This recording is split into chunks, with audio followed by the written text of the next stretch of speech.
Good morning, guys. Today we're talking about the VA loan contingency exhibit.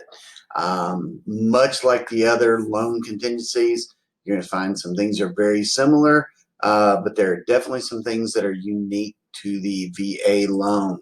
So as we jump in and take a look, starts out with the normal exhibit letter, our offer date, and the address of the property we're making an offer on, and our typical loan box here. Is this a first mortgage or a first and second? In today's market, it's almost exclusively going to be just a first mortgage. So we want to make sure to mark box A up here, okay? And then what our loan amount is. A lot of VA loans are going to be 100% loans, but that's not the only option that's there. Could be 95, 90, 80, lots of variety as far as what's available in the market. It's going to be a 30-year loan. Our interest rate, and as a reminder, this cannot be to be determined, cannot be left blank. So where do we find out what interest rate our client is approved for? We're going to ask the lender. And that's actually not the only question that we're going to need to ask them. But let's say that's 3.25%. That's going to be a fixed rate, and it's institutional, meaning it's coming from a bank. So 100% loan, 30-year, 3.25% fixed and institutional. Obviously, as the markets change, we may find adjustable rates come back, but with rates as low as they are now, why would you not lock that rate in for 30 years? In the second paragraph, we've got our approved mortgage lender. And just like with our other financing contingencies, if we're working with a buyer, it can be a good idea to leave this blank. So that way, if they do get declined, they can get declined by any lender approved to do loans in Georgia. Let's not box our buyers into a single lender. Now, if we do want to box them in at all, we want to box them into either the lender that they've chosen or to one of our preferred lenders. So let's say they come to you with a Wells Fargo pre-approval letter. That's where we're starting. You either want to leave this blank or put Wells Fargo, Keller Mortgage, and whoever your preferred lender is, be it Supreme Lending or somebody you developed a good relationship with and you trust that's going to shoot straight with you.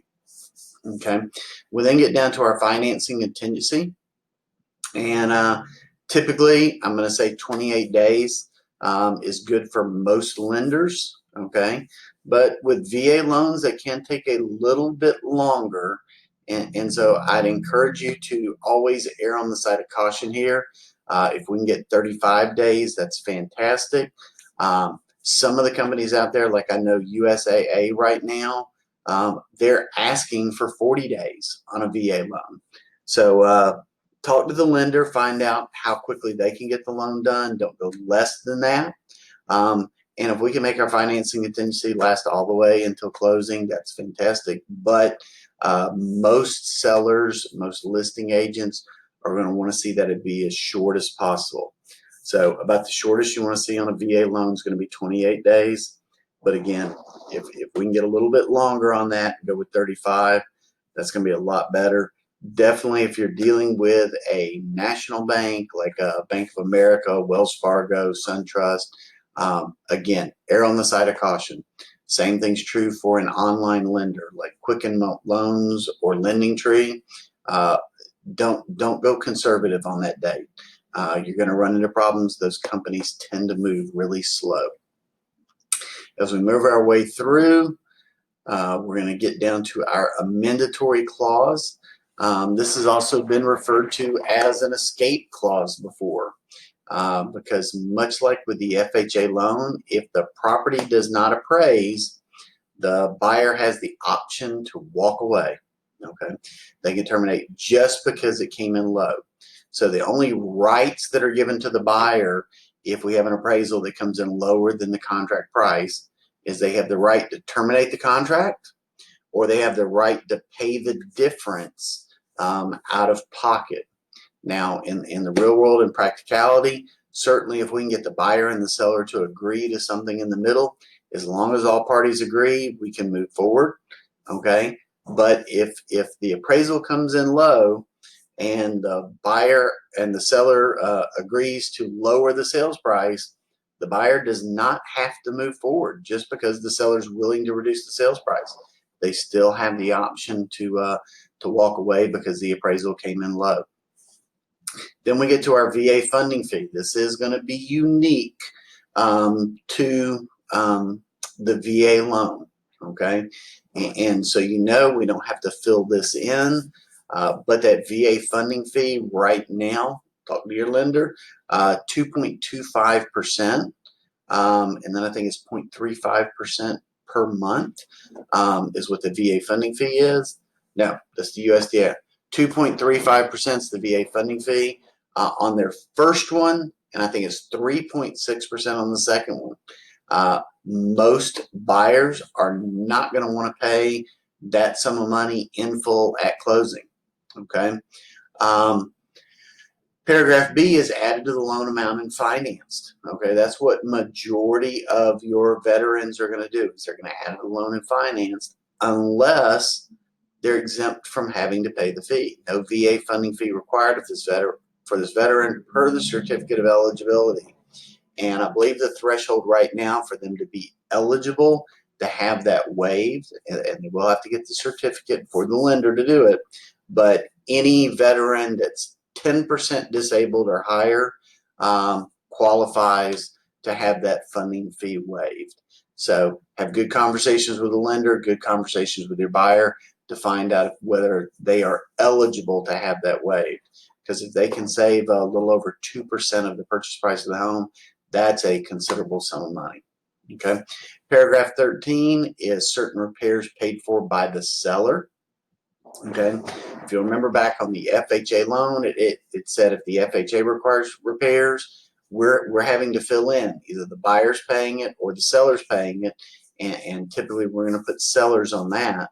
The VA doesn't give us the option. If the VA determines there are repairs that need to be made at the property, which are going to be done by the appraiser when the appraiser goes out there. If they determine that there's issues with the roof, the AC system, the cabinets are missing in the kitchen, the VA is not going to want to write that loan until that's corrected.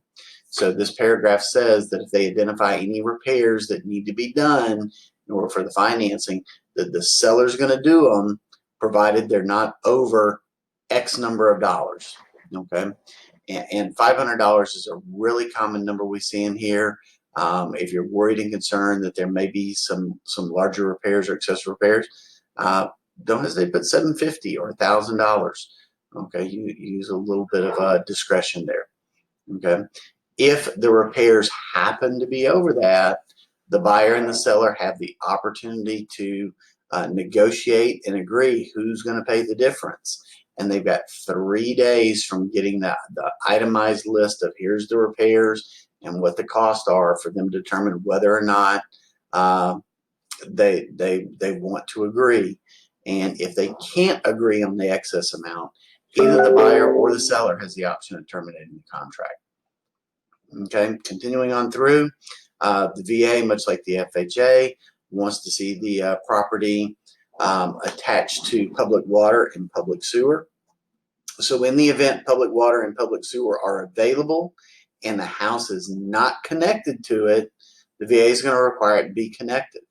Okay, and again, they don't want the veteran having to pay for it, so it defaults to the seller. The seller agrees to pay the cost of connection, not to exceed, again, potentially $500 in here, $1,000. Okay, depending on one of the big variables in that's going to be how far the property is from the street and how difficult is it to connect. So really hard to put a sum on that. But most properties, this is going to be a non-issue. Most properties that have public water and public sewer available are already connected. Those that aren't connected, it's not available. So you're going to run into it very rarely. But if it is available and it does need to be connected and the repairs are over whatever number we put in here, the buyer and the seller have 3 days to negotiate how that's going to be paid for and sign an amendment for that. If they cannot agree, either side can terminate the contract and the buyer shall be entitled to a refund. Okay. Let's see. And then we're down to our signature page. So pretty simple. I do want to clarify here that 3 days, neither side has to terminate as far as filling out a termination agreement. At the end of 3 days, it automatically terminates. So you need to make sure that you have an agreement within those 3 days. All right, guys, that's it for the VA loan contingency. If you've got any more questions about this, certainly call me, text me, email me. But I encourage you guys, print this out, go through it line by line, highlight anything you've got questions about, make sure you understand it, because eventually you are going to have a client that's going to ask you about it. And the better you know these documents, the better you're going to be able to represent your client. Have a fantastic day.